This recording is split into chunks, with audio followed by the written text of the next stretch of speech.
चलो इस वीडियो के माध्यम से हम ये समझते हैं कि गणतंत्र का मतलब क्या होता है, इसका हिस्टोरिकल पर्सपेक्टिव क्या है, इसका इतिहास कैसे रहा, राजतंत्र क्या है, जनतंत्र क्या है, लोकतंत्र क्या है, इनको एक हिस्टोरिकल पर्सपेक्टिव क्या है, कहाँ से आए, कैसे है।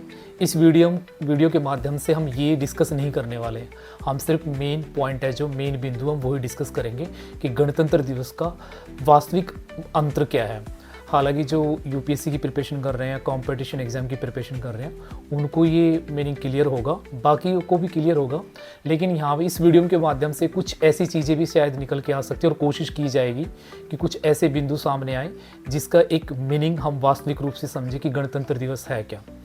तो 26 जनवरी गणतंत्र दिवस से पहले हम 25 जनवरी का डिस्कस करते हैं। 25 जनवरी को एक मतदान दिवस होता है जो कि 2011 से शुरू किया गया था, और अब की बार जो 2026 का 25 जनवरी का राष्ट्रीय मतदान दिवस की जो थीम है वो है वोट जैसा कुछ भी नहीं, वोट जरूर दे।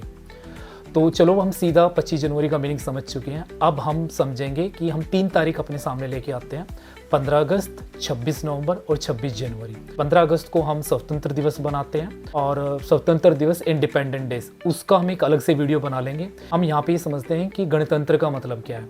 तो जिस तरह से मैंने 3 तारीखें बताई, 15 अगस्त, 26 नवंबर और 26 जनवरी। तो 15 अगस्त को स्वतंत्र दिवस और 26 नवंबर को होता है संविधान दिवस। अब ये संविधान दिवस और 26 जनवरी, इसमें थोड़ा सा कन्फ्यूजन हो सकती है। तो संविधान दिवस का मतलब ये होता है कि जिस दिन कानून को अपनाया गया था, मतलब हमारे कानून का पूरा प्रारूप तैयार होकर चला गया था, और वो 26 नवंबर को किया गया था, 26 नवंबर 1949 को। तो इसलिए इसको संविधान दिवस बनाया जाता है। तो 26 नवंबर को ही संविधान दिवस के दिन ही गणतंत्र दिवस क्यों नहीं बनाया गया? इस प्रारूप को तैयार होने के बाद कुछ धाराएं, कुछ आर्टिकल्स ऐसे जोड़े गए थे जो कि 26 जनवरी को लागू किया गया था, 26 जनवरी 1950 को। तो इसलिए हम इसको 26 जनवरी 1950 को गणतंत्र दिवस बनाते हैं। 26 जनवरी को ही क्यों? क्योंकि ये इतिहास पढ़ा होगा, सबको पता होगा कि 26 जनवरी 1930 को इंडिया ने पूर्ण स्वराज्य डिक्लेयर कर दिया था, इसलिए 26 जनवरी का रेफरेंस वहां से लिया गया, और 26 जनवरी 1950 को हम गणतंत्र दिवस हमारा स्टार्ट हो गया था। तो अब हम मेन पॉइंट ये समझते हैं कि हमारा 4 शब्द लेके आते हैं हम: लोकतंत्र, जनतंत्र, राजतंत्र और गणतंत्र। इन चारों का मीनिंग समझना हमारे लिए बहुत जरूरी है। तो लोकतंत्र का मतलब क्या होता है? पहले इन लोकतंत्र, राजतंत्र, गणतंत्र का मतलब समझने से पहले हम पहले तंत्र का मतलब समझते हैं कि तंत्र का मतलब क्या है। तंत्र का मतलब होता है सिस्टम। सिस्टम मतलब एक ऐसा सिस्टम जो एक सरकार हो, एक व्यवस्था हो, मतलब उसको हम तंत्र कहते हैं। कि उस तंत्र से वो देश चलता है, वो सरकार चलती है, तो उसको हम तंत्र कहते हैं। इस तंत्र के साथ जुड़े गए शब्द है लोकतंत्र, जनतंत्र, राजतंत्र, गणतंत्र। तो सबसे पहले हम लोकतंत्र की बात करते हैं। तो लोकतंत्र का मतलब ये होता है, लोक को अलग करते हैं, तंत्र का मतलब सिस्टम हम समझ चुके हैं। लोक का मतलब जनता, जहां पे जनता का शासन है। जनता का शासन का मतलब ये होता है कि जो भी हम पॉलिसी मेकिंग बना रहे हैं उसमें जनता की भागीदारी हो, या जनता अपने प्रतिनिधित्व को डायरेक्ट वहां पे चुनती हो। अब जनता का मतलब समझते हैं। जनता का मतलब क्या है? राजनीति शास्त्र में कई विद्यार्थी या कई भी ऐसा लिख देते हैं कि जहाँ पे जनता के द्वारा चुना गया प्रतिनिधित्व। जनता में तो सभी आ जाते हैं, स्त्री, पुरुष, बच्चे सब आ जाते हैं, लेकिन जनता अपने आप में एक क्वालिफाई तब करती है जब वहां पे मतदाता की एज डिसाइड हो। जैसे कि भारत के अंदर 18 वर्ष का जो होता है उसको वोट डालने का अधिकार हो। तो मतलब ये वयस्क मताधिकार हो गया। जिसकी आयु 18 वर्ष है वो अपना प्रतिनिधित्व चुनते हैं। तो एक्चुअल मतलब एक बिल्कुल साफ और मतलब तो यही होता है। वो हम कई बार अपने, क्योंकि हम स्कूल शिक्षा से पढ़ते आ रहे हैं कि जनता के द्वारा चुने गए, तो हमें ये होना चाहिए कि वैश्य मताधिकार के द्वारा चुना गया प्रतिनिधित्व। मीन्स लोकतंत्र का मतलब ये होता है, जैसे कि बहुत पुरानी परिभाषा आई है, by the people, for the people, to the people. लोकतंत्र का मतलब ये होता है कि जनता अपने शासक को चुनती है। जनतंत्र का मतलब समझते हैं। जनतंत्र का मतलब ये होता है, अब बच्चों को कंफ्यूजन कहाँ पे हो जाती है? जनतंत्र और गणतंत्र में कंफ्यूजन हो जाती है। जनतंत्र का मतलब ये होता है एक दल, एक आइडियोलॉजी, मतलब एक पार्टी। वहां पे सिर्फ एक ही आइडियोलॉजी होगी, एक ही पार्टी का राज होगा, उसको होता है जनतंत्र। जन मतलब एक। अब जैसे कि हम कह देते हैं कि वो जो जनतंत्र, साम्यवादी जो देश होता है वहां पे जनतंत्र पाया जाता है। अब कई बार ऐसा पाया गया है कि जो साम्यवादी देश होते हैं वो पीपल्स डेमोक्रेसी लिखते हैं। मीन्स साम्यवादी, पीपल्स मीन्स लोगों का लोकतंत्र। हालांकि लोकतंत्र और लोगों का लोकतंत्र में, मीन्स जनतंत्र और लोकतंत्र में ज्यादा डिफरेंस नहीं है, बट डिफरेंस यही है कि लोकतंत्र में एक जनता का द्वारा शासन होता है, और जनतंत्र में एक पार्टी, एक दल और एक आइडियोलॉजी वहाँ पे राज करती है। और ये साम्यवादी देशों में चलन है इसका, जैसे कि चाइना, लाओस, क्यूबा, कंबोडिया, इस तरह के देश है जो जहाँ पे जनतंत्र पाया जाता है। जनतंत्र के अलावा आगे आता है राजतंत्र और गणतंत्र। हमारा मुख्य उद्देश्य है गणतंत्र को समझना। अब राजतंत्र का मतलब समझते हैं। राजतंत्र का मतलब ये होता है जहाँ पे राजा का राज हो। इसका एक स्पेसिफिक उदाहरण ले सकते हैं हम, इंग्लैंड।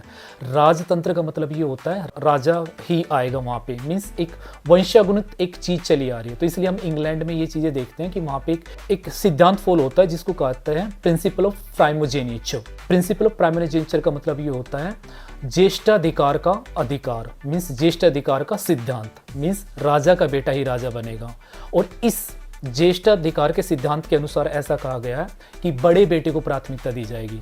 मतलब मान लो एक राजा के 2 बेटे हैं तो बड़ा बेटा ही उत्तराधिकारी बनेगा, और जो लड़की होगी लड़की से ऊपर भी लड़कों को ही प्राथमिकता दी जाएगी। मीन्स कहने का मतलब ये है राजतंत्र के अंदर राजा का बेटा राजा ही होगा। हालांकि राजतंत्र के अंदर डेमोक्रेसी होती है क्योंकि इंग्लैंड के अंदर डेमोक्रेसी है, लेकिन इंग्लैंड अपने आप में एक गणतंत्र नहीं है। अब हम समझेंगे गणतंत्र क्यों नहीं है और गणतंत्र का मीनिंग क्या है।